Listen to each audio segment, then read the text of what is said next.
IT বাইরের পক্ষ থেকে আপনাদের সবাইকে স্বাগত জানাচ্ছি আজকের বাংলা ভিডিও টিউটোরিয়াল পর্বে। গত পর্বে আমরা দেখেছি যে কিভাবে ইনলাইন সিএসএস আমরা দিতে পারি এবং আজকের পর্বে আমরা একই সিএসএস ইন্টারনালভাবে কিভাবে দেওয়া যায় সেটা শিখব। তো ইন্টারনাল সিএসএস দিতে হয় হেডের মধ্যে, দেখুন দুইটা হেড দেখা যাচ্ছে, এই হেডের মধ্যে আমরা ইন্টারনাল সিএসএস দেওয়া শিখব। সো ইন্টারনাল সিএসএস এর জন্য আমাদেরকে স্টাইল নামে ট্যাগ নিতে হবে। দেখুন আমরা কি নিয়েছি, স্টাইল ট্যাগ নিয়েছি এবং এটা HTML এর অন্যান্য ট্যাগের মতো এটাও ডাবল, এটারও বিগিনিং আছে, এটারও এন্ডিং আছে। সো এই স্টাইল ট্যাগের মধ্যে আমরা আমাদের যে সিএসএস লেখার আছে সেটা লিখব। তো এইখানে আমরা যে সিএসএস এর ভেতরের অংশটুকু আছে সেটা কেটে দেই এবং এটা কেটে দিচ্ছি।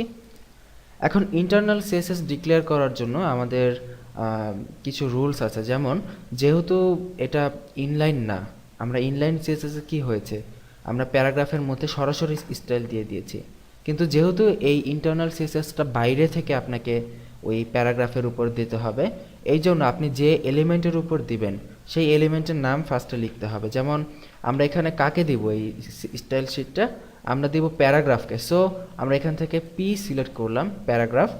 এবং ইন্টারনাল সিএসএস রাখার রুল হচ্ছে সিএসএস এর ভেতরে যাবতীয় এলিমেন্টগুলো সেকেন্ড ব্র্যাকেট বা কার্লি ব্রেসেসের মধ্যে আমাদের রাখতে হবে।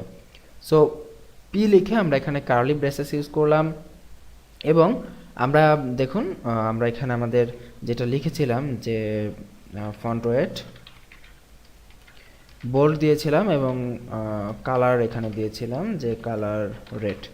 ওকে, তার মানে এটা কি হলো একটু ভালো করে খেয়াল করুন, ঠিক একই পদ্ধতিতে আমরা সিএসএস লিখলাম, কিন্তু এই যেহেতু আমরা প্যারাগ্রাফকে সিএসএস দিতে চাই, সো প্যারাগ্রাফটাকে আমরা বাইরে থেকে সিলেক্ট করলাম এবং কার্লি ব্রেসেসের মধ্যে আমরা আমাদের সিএসএস এর এলিমেন্টগুলো দিয়ে দিলাম। এখন যদি পেজটা রিফ্রেশ করি দেখব আমাদের সিএসএসটা এখান থেকে পেয়ে গেছে। সো এখানে যদি আমরা আরেকটা এলিমেন্ট যদি নেই, আমরা যদি হেডিং 2 নামে একটি এলিমেন্ট এখানে আমরা নেই, আপনারা দেখতে পাবেন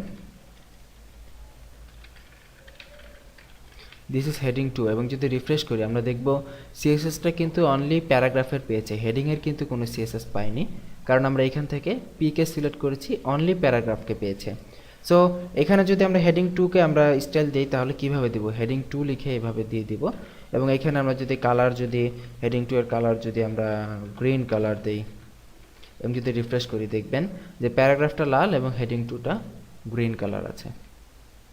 সো এই হচ্ছে ইন্টারনাল সিএসএস দেওয়ার পদ্ধতি, যে আমরা ইন্টারনালি আমাদের এলিমেন্টগুলোকে সিএসএস দিতে পারি।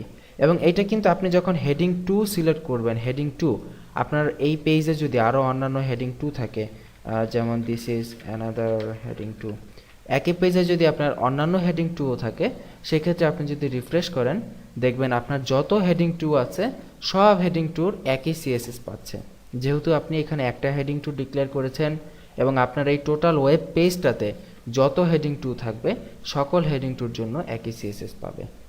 আশা করি ইন্টারনাল সিএসএস দিয়ে বুঝতে পেরেছেন। আমরা নেক্সটের পর্বে শিখব এই একই সিএসএস আমরা কিভাবে এক্সটার্নালি ইউজ করতে পারি আলাদা একটি সিএসএস ফাইল তৈরি করে।